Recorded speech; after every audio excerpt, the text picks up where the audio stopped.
If you live in New Zealand, there's a few words that you should know. This video is the third in a series where I share a bunch of Kiwi words that will help you with life in New Zealand. Today we're looking at Scroggin, Chocka, Wop Wops, Knackered and Chuffed. Stick around to find out what they mean. Hey and welcome back, I'm Rose and this is Speak Kiwi, where I help you learn English for life in New Zealand. In these videos I talk about features of New Zealand English that are not usually included in classrooms or textbooks, but are very useful for life here in NZ. So with that said, let's start with word number one. So before I introduce the first word for today, I want to remind you of a word we learned about in a previous video. Remember we learned tramping, which is Kiwi for hiking. I went tramping on the weekend. Remember that?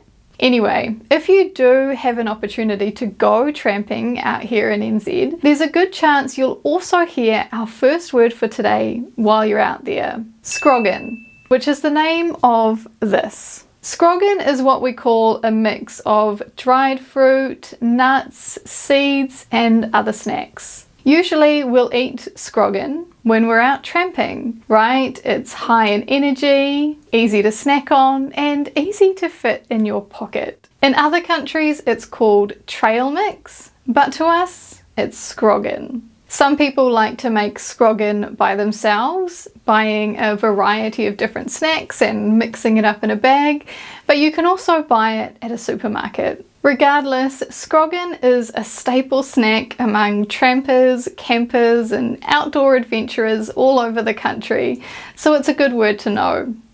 So, how might you hear it? Well, if you do get an opportunity to go tramping, for example, maybe you'll have a chance to buy some. Hey, I'm going to the supermarket. Do you need anything? Could you get some bananas, some sunblock and some scroggin? For example. And even if you don't have big plans to go on outdoor adventures, there's still a good chance you'll hear it. A lot of Kiwis will pack scroggin into their lunchbox to take as a snack for work or school, so you might have somebody offer you some. Want some scroggin? Now you know what they mean. Easy, eh? Scroggin. Want some scroggin? The next word I want to share is chocka. Chocka is a word we use to say that something is very full or packed. So if you went on a road trip, for example, and you filled your car up with bags, sleeping bags, pillows and more, the car's completely full and there's not a lot of space left, this would be chocka. If someone came across you and saw it, they might comment, "Whoa, your car's chocka." Chocka, packed, full. And we use it in lots of different situations. You could also say this suitcase is chocka, or this chili bin is chocka. Or if you went tramping like we talked about earlier, maybe you fill your pack up till it's completely full. That could also be called chocka. Hey, can you chuck this in your bag? Nah man, my bag's already chocka. Sorry. Right? It's completely full. And just like we talk about spaces being full of things, we can also use chocka to talk about places being full of people.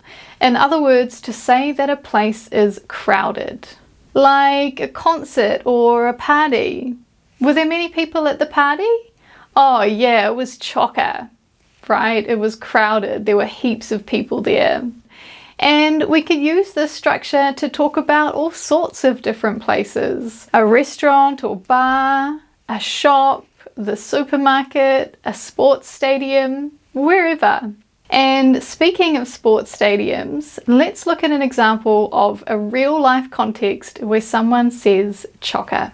This guy here, Phil, is a New Zealand cricket player who used to play for the national team, the Black Caps. In this show, he's spending time with one of his friends and they talk about some of his big games in the past. Together, they visit the cricket patch of one of his biggest games and talk about his experience there. His friend, who knows that this was one of the biggest games in his sporting history, asks him about the crowd who came to watch. Listen to how they talk about that. So, 302, big crowd in. Chocka, yeah. Yeah, I remember in the morning we were warming up over here and the place was full and there was just queues and queues of people lined up outside. What did you hear? Was there a big crowd in? Chocka, yeah, right? It was crowded. And then he gives an example of the people who lined up and waited. It was chocka. This is just one of the many ways you might hear it. Keep an ear out and let me know if you come across it. One more time, chocka. It was chocka. The next word is Wop Wops.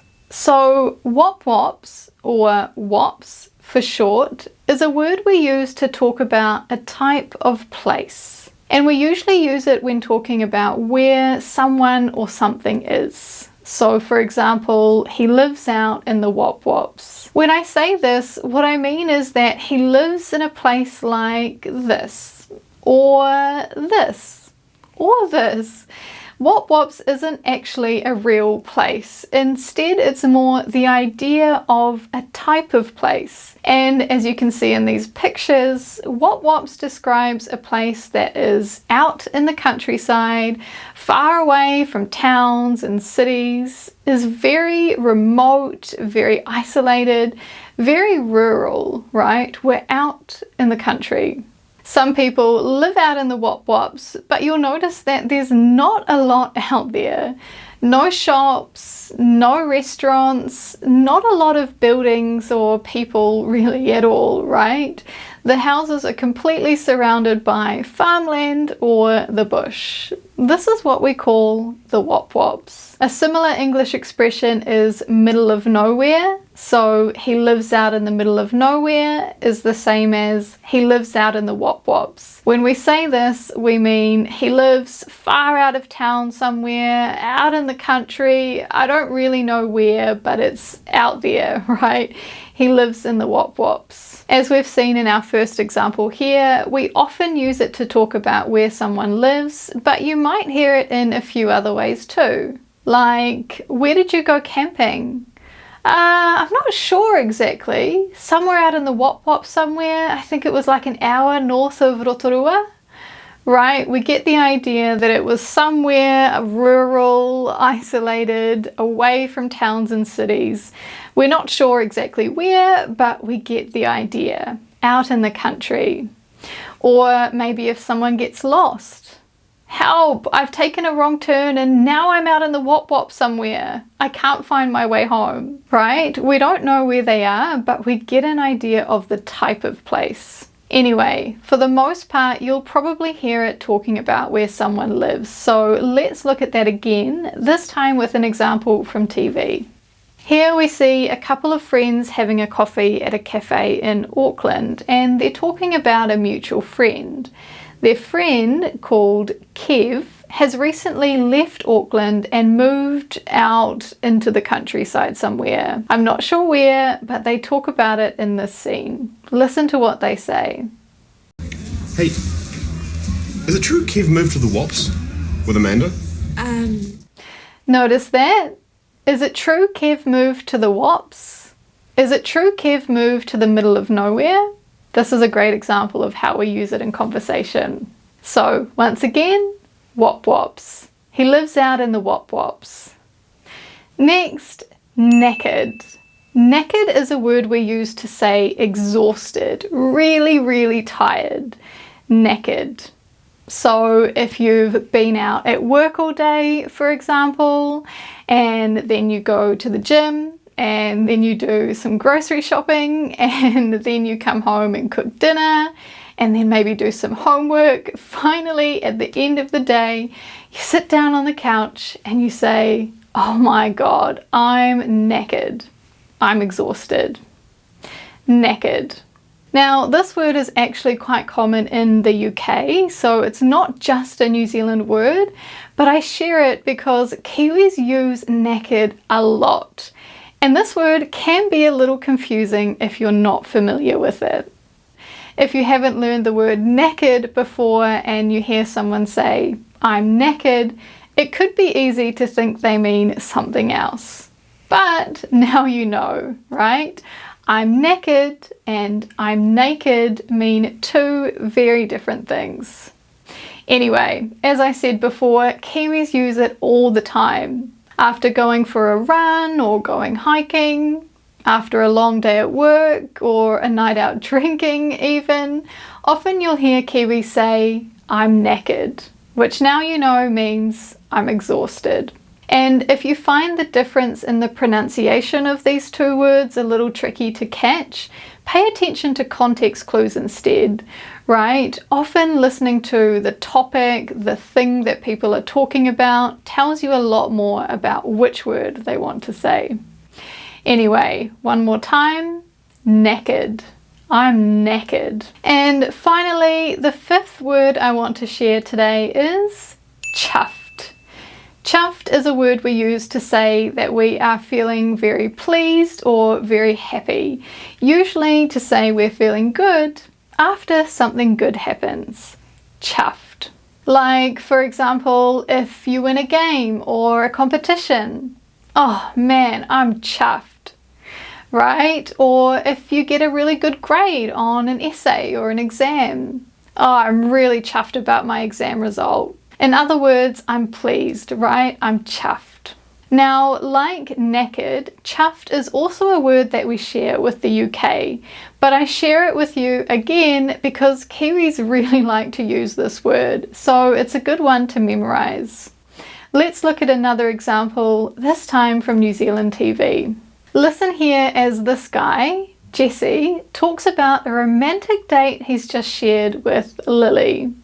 As you can see here, they spend time walking, talking, holding hands, telling each other how much they like each other. It's a really good experience for him. Afterwards, he talks about how he's feeling. I'm feeling really good after my chat with Lily. It was really nice to just sort of walk along the fence line, just not worry about anything else. I still think we've got a strong connection, and she sort of reconfirmed that. And so yeah, I'm feeling really chuffed. See what I mean? He had a really good experience, now he's feeling really good, so he comes home and says, "I'm feeling really chuffed," right? "I'm feeling really pleased with how the date went. I'm feeling really happy." Chuffed. I'm chuffed. And that brings us to the end of today's video. We've learned a bunch of new words today that I am sure will be very useful to you. Let's look at them one more time. They were Scroggin, Chocka, Wop Wops, Knackered, and Chuffed. I hope you find those words helpful. Let me know if you hear any of them in your everyday life. Anyway, that's all from me for today. If you find these videos valuable and you'd like to learn more, consider subscribing and let me know what you'd like in the comments below. Until next time, thanks for watching. See you later.